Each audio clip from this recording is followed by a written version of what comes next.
बाणी कबीर साहब जी। सुख संपत्ति सुपने की बत्तियां जैसे तृण पर से।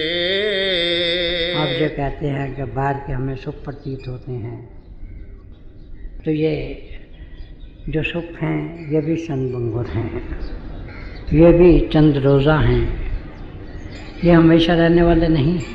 बाहर के जो हमें सुख प्रतीत होते हैं ये हमारी तवज्जो का नतीजा है। जब बाहर तवज्जो लगती है तो हमें सुख प्रतीत होता है, जब तवज्जो हटती है तो दुख प्रतीत होता है। और असल में तो ये दुख ही दुख है। 84 लाख दिया जून में देखिए कि कहाँ है हमें सुख। और अपनी ज़िंदगी में देख लीजिए कि ज़िंदगी में अगर हम ज़ायरा तौर पर ही जाएँ तो कितने लोग हैं कि जिनके दिनों को चैन है, जिनके दिनों को करार है, जिनके मन में आनंद है। कोई शायद इक्का दुक्का नजर आए तो नहीं आए, नहीं तो मेरे वही शेर का है कि हमको खुशी मिली भी अगर आरज़ी मिली, लेकिन जो गम मिले वो गमे तहाँ मिले। कि जो खुशी मिलती भी है तो आरज़ी तौर से मिलती है, चंद लम्हों के लिए मिलती है, चंद रोज़ा होती है, 4 दिन की चांदनी है फिर अंधेरी रात। तो जो असली खुशी है, जो असली आनंद है, वो तो हमेशा का रहने वाला है, जो लास्टिंग हैप्पीनेस। तो कहते हैं कि ये बाहर की जो खुशी है ये तो चंद रोज़ा है। और अगर आप ये चाहते हैं कि आपको हमेशा का आनंद मिल जाए तो उसका एक ही तरीका है, और वो यही है कि जैसा एक सूफ़ी ने कहा है कि नमी गोयम या दुनिया जुदाबाश व हर कार्य के बाशी बाखुदा बाश। तो मैं ये नहीं कहता हूँ कि दुनिया से जुदा हो के जाओ, मगर जो भी काम करो प्रभु को अपने साथ। तो यही हमारा रास्ता है, रूहानियत का रास्ता, संत मत का रास्ता, पॉजिटिव मिस्टिसिज्म का रास्ता है। यह ऐसा रास्ता नहीं है कि हम दुनिया को छोड़ जाएं, व्याबानों में चले जाएं, वीरानों में चले जाएं, हिमालय की बर्फानी जो गुफाएं हैं उनमें चले जाएं, वहाँ जाके जीवन व्यतीत करें। हमारा तो यही काम है कि दुनिया में रहें, दुनिया के जितने फ़र्ज़ हैं सबके सब फ़र्ज़ पूरे करें। हमारा माँ बाप के तय फ़र्ज़ है, फैमिली की और फ़र्ज़ है, सोसाइटी के और फ़र्ज़ है, हमारे अपनी नेशन के और फ़र्ज़ है, कौम की और फ़र्ज़ है। इसी तरह से इससे बढ़ के अंतर्राष्ट्रीय लेवल पे है, इंटरनेशनल लेवल पे है, और फिर कॉस्मिक लेवल पे। तो हमें तो यही संत मन में बताया जाता है कि दुनिया के सारे काम पूरे करो, उन्हें अच्छे से अच्छे अंदाज में करो, बेस्ट पॉसिबल मैनर में करो, मगर उसके साथ साथ जो ज़िंदगी का सबसे बड़ा मकसद है अपने आप को जानने का और प्रभु के पाने का, उसे हर वक्त नज़र में रखो। और यही कि बाहर कार्य के बाशी बाखुदाबाश, कि हम जितने भी ये काम करें हमारी लिव लगी रहनी चाहिए अपनी बात में। हमारा जो रास्ता है ये रिनंसिएशन का रास्ता नहीं है, ये तारकुल दुनिया का रास्ता नहीं है। हमारा रास्ता तो ये है कि हम जितने दुनिया के काम करें मगर इन स्पिरिट ऑफ डिटैचमेंट करें, उनमें खो नहीं जाए। हमारी जो लिव है वो प्रभु से लगी रहनी चाहिए, मगर हमें अपने जो काम है दुनिया के सारे करने चाहिए। तो यही बता रहे हैं कि अगर हम ये चाहते हैं कि हम हमेशा का सुख, हमेशा का चैन पा जाएँ, तो उसका एक यही तरीका है कि हम ये जो दुनिया है इसके काम तो सारे करें मगर उनमें खो नहीं जाएं। इरफान बिन आदम की ज़िंदगी का एक वाक़या है कि एक दफ़ा एक फ़कीर आया और आके उनके जो महल था में आके वो बैठ गया। अब 2-4 दिन तक बैठा रहा, उठा ही नहीं है। अब चूँकि फ़कीर था, उससे उसके जो दरबारी थे, उसके जो वहाँ के गार्ड थे, वो भी घबराते थे कि कोई हमें बददुआई दे दे। तो उन्होंने जाके बादशाह से कहा कि भाई एक फ़कीर बैठा हुआ है और हम उसे कहते कि चले जाओ, तो वो कहता है मैं तो सराय में बैठा हूँ। सराय में हर कोई बैठ सकता है, मैं भी बैठा हूँ, मुझे क्यों उठाते? तो कहते को वो वली अल्लाह मालूम होता है। तो उसके पास गया, मगर ये जो बादशाह लोग थे उस वक्त के, वो कुछ ना कुछ अंदरूनी बसीरत रखते थे। वहाँ कहा कि आपने ये फरमाया कि ये एक सराय है, ये सराय कैसे है? उन्होंने कहा बात कर लो भाई, बताओ अब आप कौन रहता है यहाँ? कहने लगा मैं रहता हूँ, मेरी फैमिली रहती। इससे पहले कौन रहता था? कहेंगे मेरा बाप रहता था, उसकी फैमिली रहती थी। उससे पहले मेरा दादा रहता था, और उससे पहले मेरा परदादा रहता था। तो कहेंगे सराय नहीं है तो और क्या, सराय ही तो है। और इसी तरह से हम इस दुनिया में रहें, इसे हम एक सराय समझें कि ये असली जो है ये हमारा मकान नहीं है। हम तो महाराज जी कहते थे कि ये जो हमारा जिस्म है, हम इसके मकीन हैं, मगर हम ये भूल गए हैं कि हम इसके में रहने वाले हैं, इसके मकीन हैं। हम तो अपने आप को मकान समझ बैठे। तो जब तक हम ये समझें कि ये दुनिया एक सराह है, हमें अपने निजगर में जाना है। जो निजगर में जाना है वही हमारी ज़िंदगी का असली ध्येय है। हम सारे काम करें, अच्छे से अच्छे तरीके से करें, मगर बाहर कारे के बाशी बाखुदा बारिश दिल जारवल जातकार। जब तक हमारी ऐसी सूरत नहीं बनती है, हमें हमेशा की खुशी, हमेशा की शादी नसीब नहीं। तो यही अब भी बता रहे हैं। जाए करम परम पद पावै, सोहे करम करो मेर। अब ये कहते हैं कि भाई जो हमें अपने प्रभु में ले जाए, हमें वही काम करना चाहिए। और पहले जो सराय की बात कही थी मैंने, उसमें एक और गुरबानी में भी रेफरेंस आता है कि जो कर छड़ गवावना जिस लगा मन माए, जिथे जाए सुरत ना जिसकी चिंता ना है। कि जहाँ हमें जाना है वहाँ की तो चिंता नहीं है। हम इस सराय को ही अपना मकान पकड़ बैठे हैं। अब ये कह रहे हैं कि भाई देखिए कि हमें वही काम करने चाहिए जो हमें प्रभु के पास ले जाए, प्रभु के करीब ले जाए। महाराज जी ये पाप की और पुण्य की बड़ी एक आसान परिभाषा बताया करते थे कि जो हमारा जो एक्शन है, जो प्रभु के पास ले जाए, जो प्रभु के करीब ले जाए, वो तो पुण्य है। जो उससे दूर ले जाए वो पाप। तो यही कह रहे हैं कि भाई जो भी हम काम करें, हमें एक एक कसौटी को से परखना चाहिए कि वो काम हमें प्रभु के करीब ले जा रहा है या प्रभु से दूर ले जा रहा है। जो चीज़ हमें प्रभु के करीब ले जाइए वो काम हमें करना चाहिए। और ये कौन सा चीज़ है जो हमें प्रभु के करीब ले जाती है? एक तो साधु की संगत, दूसरी नाम की जो भक्ति है वो करनी है, दूसरी जो है वो गुरु का जो मेल है वो वही। बाकी तो दुनिया की जितनी चीज़ें हैं सब नाशवान हैं। जो खुद नाशवान है वो हमें प्रभु के पास कैसे ले जाएंगे? तो यही बता रहे हैं कि भाई हमें ज़िंदगी के जितने भी क्षण हैं ज़्यादा से ज़्यादा साधु की संगत, किसी संत सतगुरु हस्ती की सोबत में गुजारनी चाहिए। और उसकी सोबत भी क्या है, इसका भी संत महात्माओं ने वर्णन किया है। हम ये कहते हैं जी हम 30 वर्ष के सत्संगी, कितनी देर आपने सत्संग किया है? सत्य क्या है? आज सत्य, जुगात सत्य है भी सच, नानक हो चुके। और हम जो कहते हैं जी हम तो सत्संग में बैठे हैं। बस सत्संग में बैठे हैं, हमारा मन जो है वो कभी पेरिस की गलियों में चक्कर लगा रहा है, कभी यहाँ अजमल खान रोड पे लगा रहा है, कभी खराब स्टेशन में लगा रहा है। वो सत्संग तो नहीं। सत्संग तो वही है कि जब हम गुरु के अगर सन्मुख बैठे हैं तो हम गुरु में खो गए हैं। ऐसी हालत है कि मैं तो हो जाता हूँ गुम जलवाए जानाना में, यार बता कैसा है वो तूने तो देखा। जब हम संग में भी बैठते हैं तो हमें चाहिए कि गुरु की आंखों में देखें, उसके मस्तिष्क में देखें। वो देखें ही नहीं, इतने प्रेम के देखें कि उनमें खो जाएं, हमें अपना आपा भूल जाए। हम तमाशाई नहीं रहे, हम तमाशा बन के रह जाएं। हाय जिस अहले नज़र ने तुझे देखा होगा, वो तमाशाई तो क्या होगा तमाशा। जब ये हमारी हालत होती है तो वही क्षण है जिसे कि हम मोमेंट्स ऑफ एटर्निटी कहते हैं। वही क्षण है कि जिसे हम असली मानव में सत्संग के क्षण कहते हैं, जब हम गुरु में खो रहते हैं, अपने आप को भूल जाते हैं। तो अगर हम अपनी ज़िंदगी का ये नजरिया एक लें तो हमें मालूम होगा कि हम कितनी देर से सत्संग कर रहे हैं, कितनी देर से हम सोबत कर रहे हैं। तो ठीक है कि हम नशीनी साहत बाउलिया बेहतर सत साला तायत पेरिया, मगर ये जो सोबत है, सोबत की भी तो खास मानी है। यही मैं जब वेस्ट में गया तो मुझसे पूछा गया सवाल, तो मैंने बताया कि सोबत की क्या मानी। और फिर ये कहा है कि ये सिर्फ 100 साल के भक्ति के ही बेहतर नहीं है। बेरिया भक्ति का जो लफ्ज़ है, बेरिया पे जोर है कि उसमें कोई कपट नहीं है, कोई छल नहीं है, वो पूर्ण भक्ति है। क्यों?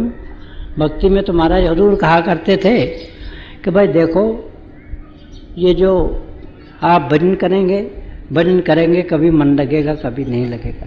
मगर जो सेवा करेंगे वो तो कहते थे कि वो तो कैश सौदा, वो तो कैश क्रॉप है, वो तो नकदी का सौदा है। आप सेवा कीजिए, और जब सेवा भी कीजिए तो सेवा का वही मतलब है जिसमें आप प्रभु का सिमरन करते रहें, प्रभु की याद करते रहें और सेवा करते रहें। और उसके बाद अगर आप भजन में बैठे तो देखिए भजन कैसे बनता है आपको। तो ये जो गुरु की सोबत की बात है, गुरु की संगत की बात है, ये गुरु में खोने की बात। और मेरे बहुत से बहन भाई बड़ी शिकायत करती हैं, जी फला आदमी महाराज जी के पास 2 घंटे बैठता है, फलांगा आदमी 2-3 घंटे बैठता है, भी एडमिनिस्ट्रेटिव काम से बैठता है। महाराज जी के वक्त में भी होता था, हजूर के वक्त में भी होता था, मगर वो तो एडमिनिस्ट्रेटिव काम से बैठता है। हर सत्संगी को जो सबसे ज़्यादा वक्त मिलता है वो सत्संग में मिलता है।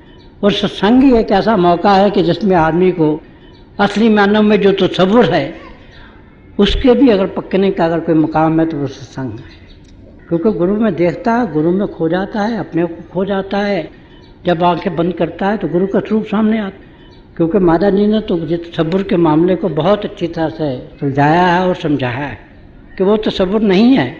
ध्यान की बहुत बात की जाती है सत्संग में भी, मगर ध्यान क्या है असली मानव में। महाराज जी ने बताया कि जब आमतौर पे हम ध्यान करते हैं तो उसमें हमारी इमेजिनेशन का एक हिस्सा, एक हमारा तसव्वुर का एक हिस्सा बन जाता है कि हमारे गुरु की दाढ़ी इस तरह से है, उसके कपोल ऐसे हैं, उसके कपोलों पे जो काला खाल है वो इस किस्म का है, जो तिल है उसकी आँखें ऐसी हैं, उसका माथा ऐसा है, वो दस्तार ऐसी बांधता है। अगर हम ऐसा अपने आगे बना भी लेंगे एक स्वरूप, तो उसमें तो हमारी इमेजिनेशन का उसमें एक हिस्सा है। वो कहते हैं नहीं, स्वरूप वही है जो जिस तरह से बच्चा बाहर खेल रहा है मैदान में, माँ बैठी है रसोई में, माँ आँखें बंद करती है, बच्चे का स्वरूप देखती है। और यही सत्संग मौका है कि जिसमें आदमी का स्वरूप पक सकता है, आदमी गुरु के मस्तिष्क में देखे, उसकी आंखों में देखे, उसमें खो जाए। और फिर जब वो ध्यान करेगा तो पूरे का पूरा उसका स्वरूप सामने आए। और तसव्वुर के समझाने के लिए भी महाराज जी खुदा का लफ्ज़ इस्तेमाल किया करते थे। तो तसव्वुर वही है जिस तरह से खुदा के मैंने जो खुद आ जाए वही तसव्वुर है। जो बढ़ाया नहीं जाए वो, जो बनाया जाए वो तसव्वुर नहीं। तो मैं सत्संग की बात कर रहा था कि असली मानव में सत्संग क्या है।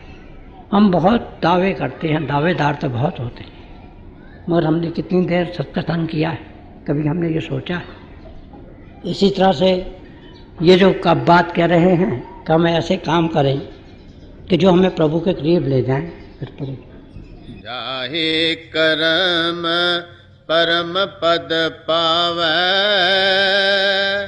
सोए करम करो में। अब ये कहते हैं क्या मेरे मीत, देखिए कितनी नम्रता है, कहाँ दो जहान के मालिक, ऐसी हस्ती के दोनों जहानों में नहीं समाती। सूफी कहते हैं कि यह अजीब बात है कि वो खुदा, वो परमात्मा दोनों जहानों में नहीं समाता है, एक मोमिन के दिल में समा जाता है। एक इंसानी चोले में 6 फुट के चोले में आके वो समा जाता है। अब ये कह रहे हैं मगर नम्रता देखिए आप कि भाई ऐसे काम करो जो कि आपको प्रभु के पास ले जाएं, जो परम पद के पास ले जाएं। अब परम पद क्या है हमारा? परम पद वही है कि हमारी आत्मा का परमात्मा का मिलाप हो जाए। और अब ये कर्म की बात कर रहे हैं कि हमें ऐसे काम करने चाहिए, ये सदाचारी जीवन की बात कर रहे हैं, क्योंकि ethical life is stepping stone to spirituality, कि हमें एथिकल लाइफ का बेस बनना चाहिए। और जब वो बेस बन जाएगा फिर हमें बूस्ट मिलती, वो बूस्ट मिलती है from the lyrical glances of the master, कि जो साकी की, जो हमारे गुरु की, जो मुर्शिद कामिल की जो नज़र करम है, उससे जब हमें उभार मिलता है तो हम इनर स्पेस में चले जाते हैं, अंदरूनी मंडलों में तय करना शुरू कर देते हैं उसका सफर। तो कहते हैं हमारा जो पहला एथिकल बेस है, हमारा जो जीवन है, वो तो सदाचारी होना चाहिए। हमारे जितनी भी परमात्मा की खूबियाँ सब होनी चाहिए उसमें। अब देखिए हमें नम्रता कहाँ है, सच्चाई कहाँ है, निष्काम सेवा का मादा कहाँ है। इसी तरह से हमारे जीवन में पवित्रता कहाँ है, और हम हिंसा का कितनी देर तक हम पालन करते हैं। इसीलिए महाराज जी इतना जोर देते थे कि डायरी रखो। अगर हम डायरी रोज रखें तो हमारी असलियत हमारे सामने आती है। रात का आईना जो है हमारे सामने आता है, देख सकते हैं हम किसमें कितने बदनुमा दाग हैं। और हमने तो अपने उस भी तुमसे मिलना है तो जो संसार का, दो जहान का जो वाली।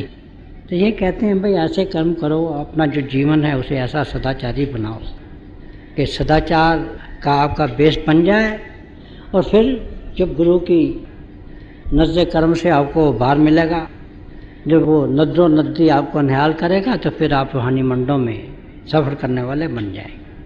चरण आए सो सब ही उभारे, ये साहिब के रे। आज देखिए ये रूहानियत की 2 स्टेजेस का जिक्र कर रहे हैं।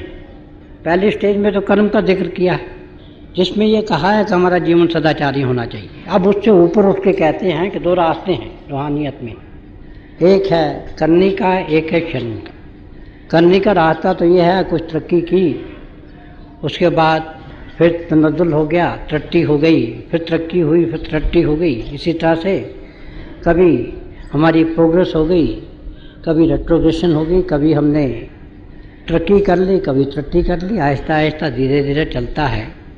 इसमें वो अंग्रेज़ी में मैंने एक बचपन में कहानी पढ़ी थी Robert Bruce and the spider की।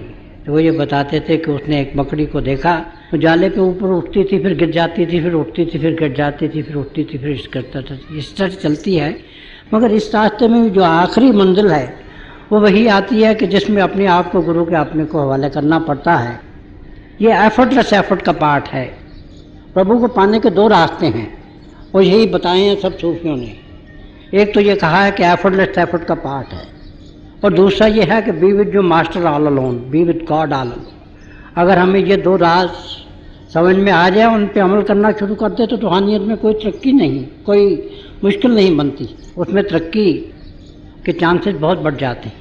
तो ये अब एफर्टलेस एफर्ट की बात कर रहे हैं कि जब तक हम अपनी कोशिश करते हैं, उसमें अपनापन है, हम अपनी मंज़िल मकसूद को नहीं पहुंच सकते। ये जो रास्ता है हमारी करने का रास्ता है, इसकी भी जो आखिर मंजिल है उसमें शरण का पास आ जाता है। करने का जो रास्ता है लंबा रास्ता है, और उसकी जो आखिरी स्टेज है उसी शरण का मार्ग कहते हैं। और ये शरण है अगर शुरू से ही हम अपने गुरु के हवाले कर दें। तो यही बताए हैं कि जितने दुनिया में रूहानियत के तरीके हैं, कि this of all the path in spirituality, path of Santmat is the shortest, and in the path of Santmat, the path of surrendering yourself completely to the master is the shortest. और फिर रूहानियत में भी 2 तरीके हैं, एक करने का, एक शरण का। और जब तक आप शरण के मार्ग को नहीं अपनाते हैं, आप अपने गुरु में लीन नहीं हो सकते, प्रभु में लीन नहीं हो सकते, क्योंकि ये जो रास्ता है अपनी करने का, एफर्ट का, ये एक दर्जे पे ले जाता है, और आखिरी इसकी जो मंजिल है वो भी वही है जिसमें ये अपने आप को गुरु के हवाला कर देता है। तो यही संत महात्मा में बताते हैं, यही मुर्शिद आज़म बताते थे, यही हजूर पुरनूर बताते थे कि जब तक हम करता रहते हैं हम प्रभु को नहीं पा सकते। जब हम अपने आप को प्रभु के हवाले कर देते हैं, बिल्कुल कंप्लीटली सेल्फ सरेंडर कर देते हैं, जब हम अपनी अकल को कोई दखल नहीं होने देते, ये कहते हैं कि जो गुरु ने कहा है, ये कुरान मजीद की जो आयत, ये हमारे लिए खुदाई हुक्म है। मैं सज्जादा रंगी कुन गरत पीरे मुगांग होयत कि साकी बेखबर न बहुत जदा हो रस्म मंजिल। जब तक हम ये नहीं समझते कि जो गुरु ने कहा है यही हमारे लिए सबसे बड़ा फरमान है, यही अलाई फरमान है, हम उसके रास्ते पे नहीं चल सकते। क्यों? क्योंकि जब हम इस स्टेज को पहुंचते हैं तो हम खुद करता नहीं रहते, गुरु करता हो जाता है। और हमारी ज़िंदगी का ध्येय तो ये है कि हमें नेक कर्म होना है। जब तक हम नेक कर्म नहीं होते हमें हमेशा की मुक्ति नहीं मिल सकती। जब तक हम नेक कर्म नहीं होते हमारी आत्मा का और हमारे गुरु का विशाल नहीं हो सकता। वो जो स्टेज हम कहते हैं कि फनाफिल शाख की स्टेज, वो हम नहीं पा सकते जब तक हम अपने आप को गुरु के हवाले नहीं करते। जब तक गुरु करता नहीं होता हम प्रभु में लीन नहीं हो सकते। तो पहला रास्ता इन्होंने बताया कि अपना कर्म करो, वो सदाचारी कर्म का उसमें जिक्र है। ये दूसरी स्टेज है, हार्ड स्टेज और फाइनल स्टेज है कि इसमें हमें नेक कर्म होना है। इसी नेक कर्म होने को सूफियों ने अपनी ज़बान में बयान किया है कि सूफ़ी की जो होती है तरक्की, उसमें एक ऐसी स्टेज आती है कि जिसमें वो रग जो कि कोई एक्शन करती है, वो बुरा जब भला, वो रग ही गायब हो जाती है। ये अपने अपने बयान का तरीका है। हम ये कहते हैं कि ये नेकर्म हो जाता है। नेकर्म कैसे होता है? जब तक हम करता है नेकर्म हम हो कैसे सकते हैं? इंसान तो गुनाहों से भरा हुआ है। जब गुरु करता हो जाता है तब हमने कर्म होते। तो यही बता रहे हैं दूसरा कि चरण का जो मार्ग है उसे अपनाओ अगर गुरु को पाना चाहते हो। शरण आए सो सब ही उभारे, ये साहिब के रे। तो यही प्रभु की रीत है कि जब तक हम आपा भाव रखते हैं, जब तक हम खुद करता रहते हैं, हम प्रभु को नहीं पा सकते। अगर हमने प्रभु को पाना है तो हमारे गुरु को हमारा करता होना चाहिए, हमें अपने आप को उसके हवाले कर देना चाहिए। हमें जो गुरु कहे उसे अपनी अक्ल की कसौटी पे नहीं बरतना चाहिए।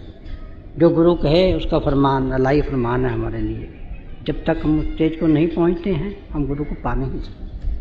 कहे कबीर सुनो भय साधो, चली हो भो जल जीत। अब यही बता रहे हैं कि ये गुरु की अपार दया है, मुर्शिद का ये हम पे कर्म बेहिसाब है। क्योंकि जब मुर्शिद कर्म करता है तो वह हिसाब नहीं करता।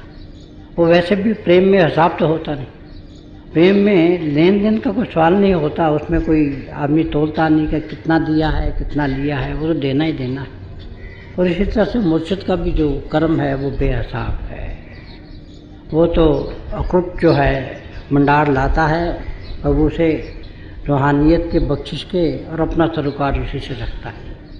और ये उसकी अपार दया का ही नतीजा है कि हमने बहुत सागर का जो बड़ा समंदर है हमारे ये दुनिया का जीवन का हमारा जो समंदर है, हमने उसकी दया और उसकी रहमत के सहारे से पार कर लिया है और अपने मंजिल मकसूद को पहुँच गए। देखिए आप ये कहते हैं कि इसमें एफर्ट का जिक्र नहीं कर रहे। पहली स्टेज इन्होंने कही कि कर्म करो, सदाचारी जीवन बनाओ। दूसरी स्टेज कही कि एफर्टलेस एफर्ट की स्टेज, और वो स्टेज है जिसे कहते हैं कि being with God all alone. दो चीज़ें हैं रूहानियत में सबसे बड़ी, कि हम सिर्फ अकेले हों गुरु के साथ, हमारे साथ कोई और ख्याल नहीं हो, कोई और हमें आशा नहीं हो जीवन में, कोई उम्मीद नहीं हो, कोई तरंग नहीं हो, कोई किसी किस्म का ख्याल नहीं हो, एक प्रभु का ही ख्याल हो, एक भरोसा, एक बल, एक आस विश्वास। ऐसा अगर हमारी ऐसी ज़िंदगी बन जाए तो तभी हम ये जो हमारा संसार का ये एक सफ़र है जिसे कि समंदर के सफ़र से तस्वीर दी जाती है, जिसमें बहुत से ख़तरनाक जानवर भी होते हैं, तूफ़ान भी आते हैं, ऊंची लहरें भी आती हैं, नीची लहरें भी आती हैं। तो इन सब में से गुजारने वाला अगर कोई खवैया है तो हमारा सतगुरु है। और ये सतगुरु की देन है कि हमने ये जो ज़िंदगी का हमारा ये जो सफ़र है, ये जो ख़तरों से भरा हुआ है और जिसमें हम रात में से भी गुजरते हैं, क्योंकि यही ख्वाजा हाफिज़ ने कहा है कि गुप्त अंधेरा है, अंधेरी रात है, हाथ को हाथ सुझाई नहीं देता। समंदर में बड़े ख़तरे हैं, वहाँ तरह तरह के जानवर जो हैं वो घूम रहे हैं। अब इसमें क्या करना चाहिए? तो इसका जवाब दिया है दशमेश पिता के मालिक ने। उन्होंने कहा है कि भाई तुम्हें क्या करना है, खतरे होंगे तो होंगे, रात होगी तो होगी, तूफान होगा तो होगा, तुम तो अपने गुरु की आंखों में देखो, उनमें खो जाओ। तो ना तुम्हारे लिए कोई खतरा है, ना तुम्हारे लिए कोई अंधेरा है। तो यही रास्ता है प्रभु को पाने का, कि उसकी आंखों में हम खो जाएं, उसमें हम खो जाएं। हम अपनी एफर्ट का तरीका जो है करने का उसे छोड़ देंगे, शरण के मार्ग में आ जाए, वो करता हमारा बन जाए तो फिर हमारी मंजिल वो खुद जो है वो तय करा देता है। और जो हमारी मंजिल मकसूद है, जो अपना निज घर है, उससे भी पहुँचा के जाके हमें जो आखिरी मंजिल है कि जहाँ हमारी आत्मा का और परमात्मा का मिलाप होता है, वहाँ जाकर प्रभु में हमें मिला देता है। तो इसके लिए वो अपने सतगुरु का, अपने मुर्शिद कामिल का लाख लाख शुक्राना अदा करते हैं। कहे कबीर सुनो भई साधो, चली हो भो जल जीत। क्योंकि यही तरीका है कि जिससे ये जो हमारा सफ़र है ज़िंदगी का, ये तय हो सकता है और आप आखिरी मंजिल पे पहुंच सकते हैं, जहाँ हमारी आत्मा का और परमात्मा का मिलाप।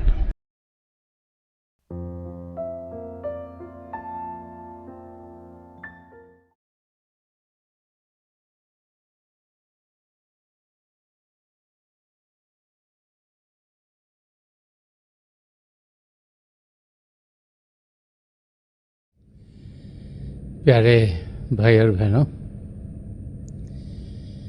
हम सब बड़े खुशकिस्मत हैं कि हमें दयाल प्रसन्न दर्शन सिंह जी महाराज के दिव्य वचन सुनने को मिले। जो भी उनसे मिला उसने यही अनुभव किया कि संत दर्शन सिंह जी महाराज ने उनसे सबसे ज़्यादा प्रेम किया। वो बार बार समझाते थे कि प्रभु प्रेम के महासागर हैं, हमारी आत्मा उनका अंश होने के नाते प्रेम से भरपूर है और प्रभु के प्रेम के ज़रिए ही हम अपनी आत्मा का मिलाप परमात्मा से करवा सकते हैं। तो प्रभु का प्रेम हम सबके भीतर चल रहा है, शब्द के ज़रिए हम उसके साथ जुड़ते हैं। शब्द जिसके दो रूप हैं, ज्योति और श्रुति। तो थोड़ी देर के लिए आप सब प्रभु की ज्योत के दर्शन के लिए बैठ जाइएगा। आप जहाँ भी बैठे आराम से बैठेगा, अपनी आंखें बंद कर लीजिएगा और जो आपके आई बॉल्स हैं आँखों के डले सीधे सामने होने चाहिए, जैसे कि आप 8 या 10 इंच अपने सामने फोकस हों। आंखें बंद करते ही वो भाई बहन जिन्हें नाम की देन मिली आप सिमरन कीजिएगा। और जो भाई बहन नए हैं वो पिता परमेश्वर के किसी भी नाम का जाप कर सकते हैं। जाप मन ही मन करना है, ऊंचा नहीं दोहराना।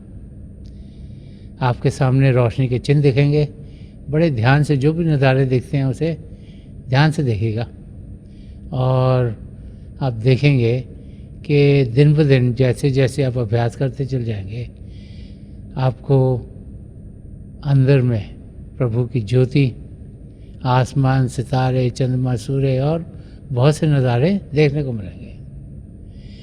जब हम इन नज़ारों को देखते हैं तो हमें शांति मिलती है, प्रभु के प्रेम का अनुभव होता है और हम अपनी मंजिल की ओर बढ़ना शुरू कर देते हैं। थोड़ी देर में मैं आपको इस अभ्यास से उठाऊंगा और मेरी शुभकामनाएं आप सबके साथ हैं।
छोड़ दीजिए जी, प्लीज़ लीव ऑफ।